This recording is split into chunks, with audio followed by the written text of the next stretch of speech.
BS ಯಡಿಯೂರಪ್ಪನವರ ಅಭಿಮಾನೋತ್ಸವ ಮೇ 9ನೇ ತಾರೀಕು ಈಗಾಗಲೇ ನಿಗದಿಯಾಗಿರುವಂತಹ ರಾಜ್ಯದ ಎಲ್ಲ ವಿಧಾನಸಭಾ ಕ್ಷೇತ್ರಗಳಿಂದ ಸಾವಿರಾರು ಸಂಖ್ಯೆಯಲ್ಲಿ ಅಭಿಮಾನೋತ್ಸವ ಕಾರ್ಯಕ್ರಮಕ್ಕೆ ಬರ್ತಾ ಇದ್ದಾರೆ. ಜನಸಾಗರವೇ ಹೊತ್ತು ಹರಿದು ಬರ್ತಾ ಇರುವಂಥದ್ದು. ದೇಶದ ಉಕ್ಕಿನ ಮನುಷ್ಯ ಎಂದೇ ಖ್ಯಾತಿಯಾಗಿರುವಂಥ ಅಮಿತ್ ಶಾಜಿಯವರ ಅಧ್ಯಕ್ಷತೆಯಲ್ಲಿ ನಾಡಿನ ಎಲ್ಲ ಹರಗುರು ಚರಮೂರ್ತಿಗಳ ಒಂದು ದಿವ್ಯ ಸಾನ್ನಿಧ್ಯದಲ್ಲಿ ಕಾರ್ಯಕ್ರಮ ಜರುಗ್ತಾ ಇದೆ. ನಿಜವಾಗ್ಲೂ ಕೂಡ ನಮಗೆ ರೋಮಾಂಚನ ಆಗ್ತಾ ಇರುವಂಥದ್ದು. ರಾಜ್ಯದ ಎಲ್ಲೇ ಹೋದರೂ ಕೂಡ ಯಡಿಯೂರಪ್ಪನವ್ರ ಬಗ್ಗೆ ಏನು ಒಂದು ಅಗಾಧವಾಗಿರ್ತಕ್ಕಂಥ ವಿಶ್ವಾಸ ಇವತ್ತಿಗೂ ಕೂಡ ಅದು ಮಾಸಿಲ್ಲ. ಇವತ್ತು ಕೂಡ ಯಡಿಯೂರಪ್ಪನವ್ರ ಬಗ್ಗೆ ಅದೇ ವಿಶ್ವಾಸ ಜನಸಾಮಾನ್ಯರಲ್ಲಿ ಕಾರ್ಯಕರ್ತರಿರುವಂಥದ್ದು ನಿಜವಾಗ್ಲೂ ಕೂಡ ನಮಗೆ ಸಂತೋಷ ಮತ್ತು ಹೆಮ್ಮೆ ತರುವಂಥ ವಿಚಾರ.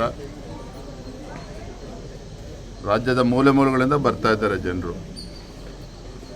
ಈಗಾಗಲೇ ತಮ್ಮ ಮಾಹಿತಿ ಸಿಕ್ಕಿರುವ ಹಾಗೆ 8ನೇ ತಾರೀಕು ಸಂಜೆ 5 ಗಂಟೆಗೆ ಪುರಪ್ರವೇಶ. ಯಡಿಯೂರಪ್ಪನವರು ಬೆಂಗಳೂರಿನಿಂದ ಚಿತ್ರದುರ್ಗಕ್ಕೆ ಬರ್ತಾರೆ.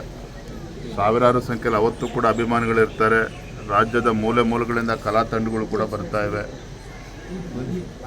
ಒಟ್ಟಾರೆಯಾಗಿ ಹೇಳೋದಾದರೆ ಏನು ನಮ್ಮೆಲ್ಲ ಹಿರಿಯರು ಹೇಳ್ತಾ ಇದ್ರು, ಯಡಿಯೂರಪ್ಪನವರು ಅವರೊಬ್ಬರು ವ್ಯಕ್ತಿ ಅಲ್ಲ, ಅದೊಂದು ದೊಡ್ಡ ಶಕ್ತಿ ಅಂತ ಹೇಳ್ತಾ ಇದ್ರು. ಆ ಶಕ್ತಿ ಏನು ಅಂತೇಳಿ ನಮಗೂ ಕೂಡ ಅದು ಅರಿವಾಗಿ ಬನ್ನಿ ಕಲ್ಲು.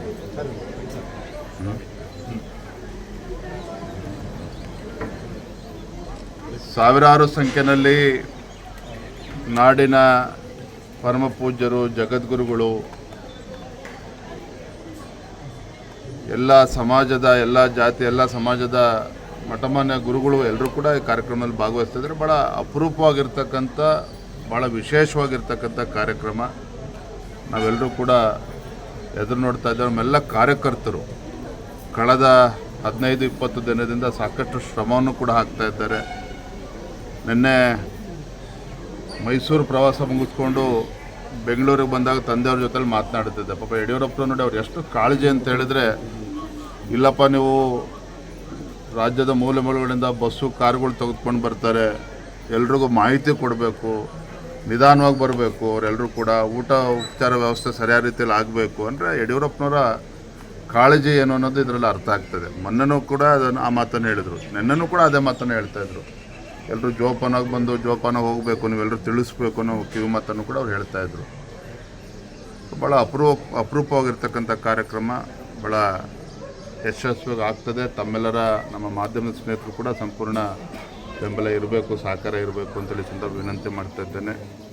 ಮತ್ತೊಂದು ಬಹಳ ಸಂತೋಷ ತರುವಂಥ ವಿಚಾರ,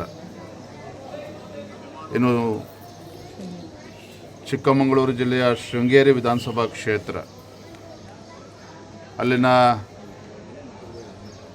ಹಿಂದಿನ ಶಾಸಕರು ಮತ್ತು ಈಗ ಗೆದ್ದಿರ್ತಕ್ಕಂಥ ಶಾಸಕರು ನಮ್ಮ ಜೀವರಾಜ್ ಅಣ್ಣ ಅವರು ಕಳೆದ ಚುನಾವಣೆ ಪರಾಭವಗೊಂಡಾಗಲೇ ತತ್ಕ್ಷಣ ಅವರು ಹೈಕೋರ್ಟ್ ಮೆಟ್ಟಲನ್ನು ಕೂಡ ಏರಿದರು.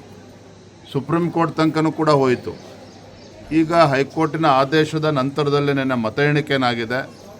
ಬೆಳಗ್ಗಿನ ಜಾವ 1:55 ನಮಗೂ ಕೂಡ ಮಾಹಿತಿ ಬಂತು.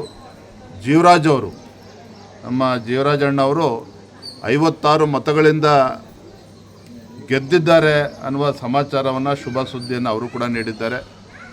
ಅದು ಎಲ್ಲೋ ಒಂದು ಕಡೆ ಕಾಂಗ್ರೆಸ್ ಅವರು, ನಮಗೆ ಬರ್ತಾ ಇರ್ತಕ್ಕಂಥ ಮಾಹಿತಿ, ಇಲ್ಲಿ ಅಧಿಕಾರಿಗಳ ಮೇಲೆ ಸಾಕಷ್ಟು ಒತ್ತಡವನ್ನು ಹಾಕುವಂಥ ಕೆಲಸ ಮಾಡ್ತಾ ಇದ್ದಾರೆ. ಚುನಾವಣಾ ಫಲಿತಾಂಶ ಘೋಷಣೆ ಮಾಡಬಾರ್ದು ಅನ್ನೋ ಅಲ್ಲಿವರೆಗೂ ಕೂಡ ಒತ್ತಡನ ಹೇರ್ತಾ ಇದ್ದಾರೆ. ಎಲ್ಲೋ ಒಂದು ಕಡೆ ಪರಾಭವಗೊಂಡಂಥ ಅಭ್ಯರ್ಥಿ ರಾಜೇಗೌಡರು ಹೈಕೋರ್ಟಿಗೆ ಹೋಗೋದಕ್ಕೆ ಅವ್ರಿಗೆ ಸಮಯವನ್ನು ಕೊಡಬೇಕು ಅನ್ನೋ ಒಂದು ಕುತಂತ್ರವೂ ಕೂಡ ನಡೀತಾ ಇದೆ ಅನ್ನೋದು ಕೂಡ ಕೇಳ್ತಾ ಇದ್ದೇವೆ. ಆದರೆ ನಾನು ತಮ್ಮ ಮೂಲಕ ಅವರೆಲ್ಲರಲ್ಲೂ ಕೂಡ ವಿನಂತಿ ಮಾಡ್ತೇನೆ, ಜನರ ಆಶೀರ್ವಾದದಿಂದ ಗೆದ್ದಿರುವಂತಹ ಜೀವರಾಜ್ ಅವರು, ಈಗಾಗಲೇ ಅವ್ರಿಗೆ ಅನ್ಯಾಯ ಆಗಿದೆ. ಕಳೆದ 3 ವರ್ಷ ಅವ್ರ ಶಾಸಕ ಸ್ಥಾನ ಸಿಗದೆ ಅನ್ಯಾಯ ಆಗಿದೆ. ಇನ್ನೂ ಕೂಡ ಅನ್ಯಾಯವನ್ನು ಮುಂದುವರಿಸ್ದೇನೆ ಗೌರವಯುತವಾಗಿ ಜನರ ಆಶೀರ್ವಾದನ, ಜನರ ತೀರ್ಪನ್ನು ಒಪ್ಕೋಬೇಕು. ಅವರಿಗೆ ಮುಂದಿನ 2 ವರ್ಷಗಳ ಕಾಲ ಶಾಸಕರಾಗಿ ಕೆಲಸ ಮಾಡೋದಕ್ಕೆ ಅನುವು ಮಾಡಿಕೊಡ್ಬೇಕು ಅಂತೇಳಿ ತಮ್ಮ ಮುಖೇನ ಅವ್ರಿಗೆ ವಿನಂತಿಯನ್ನು ಕೂಡ ನಾನು ಮಾಡ್ತಾ ಇದ್ದೇನೆ.